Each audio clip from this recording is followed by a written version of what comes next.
Hey guys, welcome back. I'm edcgunner. Today we're gonna talk about 4 dumb things you should not do to your watch. Actually, I made a list of 4 things, but by revising it, I managed to add 3 more. So it's gonna be 7 dumb things you should not do to your watch.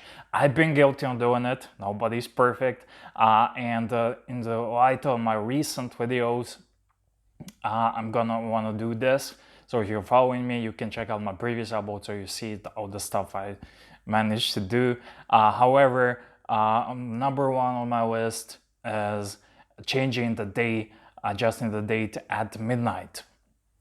What I mean by this, most of you guys know about this, but I've been guilty of not following this religiously. Sometimes I'm just lazy, sometimes I just don't care. But if you have a more expensive watch, it's gonna lead to expensive repairs. So general rule, when you get a new watch, you read the literature, instruction manual. You should definitely do that. They say depends on the watchmaker and different sources. They say you should not change your advance your date, fast change date from 9 p.m. till 3 p.m. Some say from 10 to 2 p.m. but doesn't matter. Thing is, at that time, at the evening, the watch mechanism starts to gear itself up for change at midnight, and it gathers momentum. And when you do it, and when you advance it, you apply extra force to the mechanism, and more often than not, it will break your date mechanism, especially on 7750, especially on some automatic watches, and I've done it a couple of times, and when you do it once or 2 times or 3 times, it's okay, it should be fine. I've done it even on 7750, but if you do it often, if you do it more than, I don't know, 5 or 6 times, the chances of you busting the date is gonna be higher. So either fast forward the watch, advance, or just change that bracket time window from 9 p.m. to 3 a.m. and then you want to switch the date. So number 2, let me just consult what I've written here. Number 2 is, because I cannot remember stuff, number 2, you should not put your watch near magnet. You know, the magnetism is big enemy of the watches, and that doesn't mean you go take a big magnet and put your watch next to a magnet, but that means there are magnets all over us, from speakers, phones, there are iPhone or smartphones, magnetic cases. You put it next to your pocket, chances are you're gonna magnetize your watch.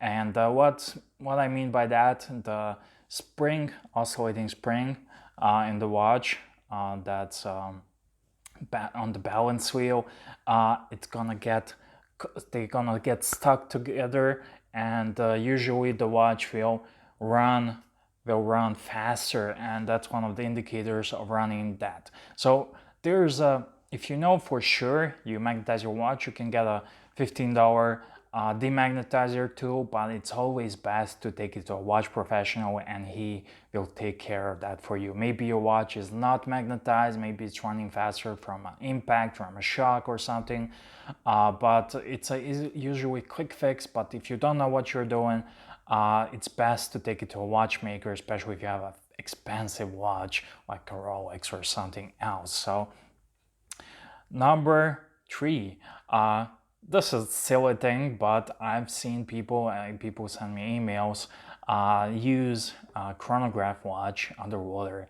Or not just chronograph, you should not pull out the crown underwater.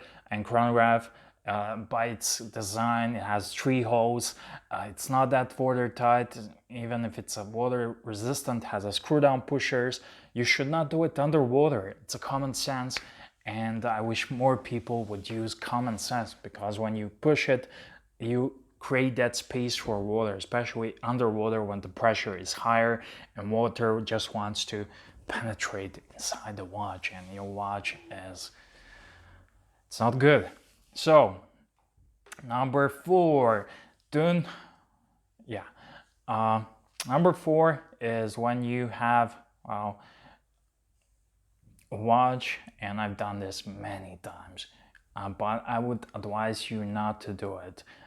Do not open your watch.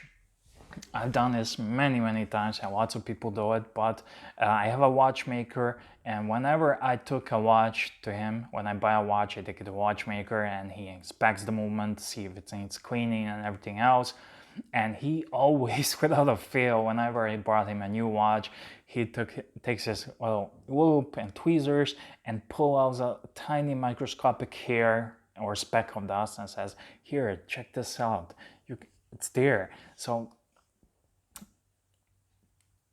the common sense opinion is that you're gonna compromise your water resistance of a watch. But if you've done everything correctly, water resistance should be fine, because you need to insert the seal correctly, need to be placed there and everything else, and after a while you can pressure test it. I've done this, but the chances of getting a speck of dust, and there's lots of things in our air that just floats, you cannot even see it.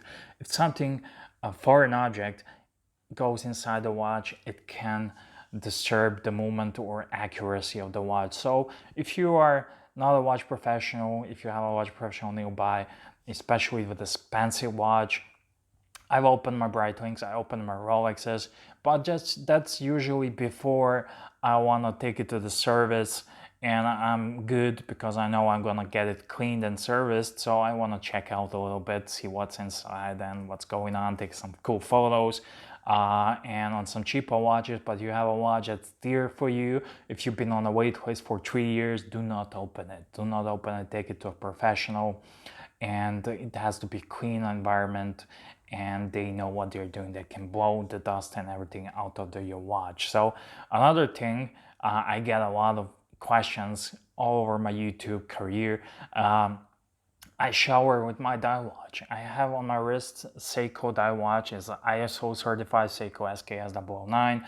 It's waterproof to 2000 meters, has a screw down crown, but I never shower with my watch. I don't like the feeling of it.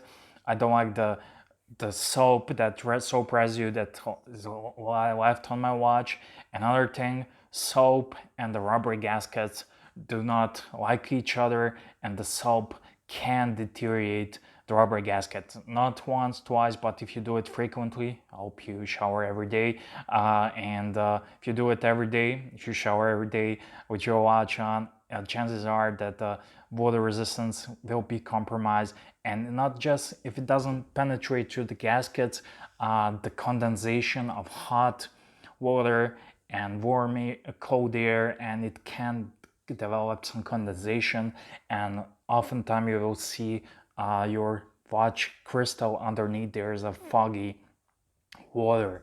So in that case, again, take it to a watchmaker, put it in a bowl of rice. If you're on a vacation, you can open the watch to let it air out. It's always better in that case, but after that you take it to a service. So yeah, I would not recommend showering with a watch, and no one actually recommends that, and just don't do it. And another thing, I guess this is a sixth thing, so yeah. Another thing is that I have a watch that this is $200 Seiko watch, but it's a mechanical watch. And if you want to go to the cycling, you ride a bike, off-roading, you play tennis, unless you're Rafael Nadal, you have a Richard Mille, and all kinds of sports. Maybe some of you do golf, but some of you, I know my audience likes guns. If you shoot, go to the range. I recommend G-Shock, because the mechanical watch is not that high resistant, is not resistant to impact of that sort. Seiko 5s, some Rolexes, you can do it, but if you don't want any trouble, I don't want any trouble, sir, you just take your G-Shock or some other quartz timepiece, and that's it. So these are the 6 items you should not do to your watch. I'm feeling like a Scotty Kilmer, guys. So yeah, that's it. I've done some stupid things to my watches, so I wanted to share the imperative is that you have a watchmaker. If you're gonna go get yourself into watch collecting, it's like finding a new watch. You need to find a watchmaker that knows what it's doing, and then you can go more seriously into collecting watches. But without watchmaker, you have to be extra careful, and especially when you take your watch to the manufacturer. You send it to Switzerland, and it takes like 5 months to get your watch back, and I cannot live 5 months without my watch. That's just terminal. So yeah, that would be it. Thank you for watching. I'm edcgunner. Please give me a thumbs up, and if I missed something, please write in the comment section what else you should not do to your watch. And also, I want to hear about some dumb things you've done to your watches, so other people can read, we can have a good laugh, and some people can learn. So thank you for watching once more.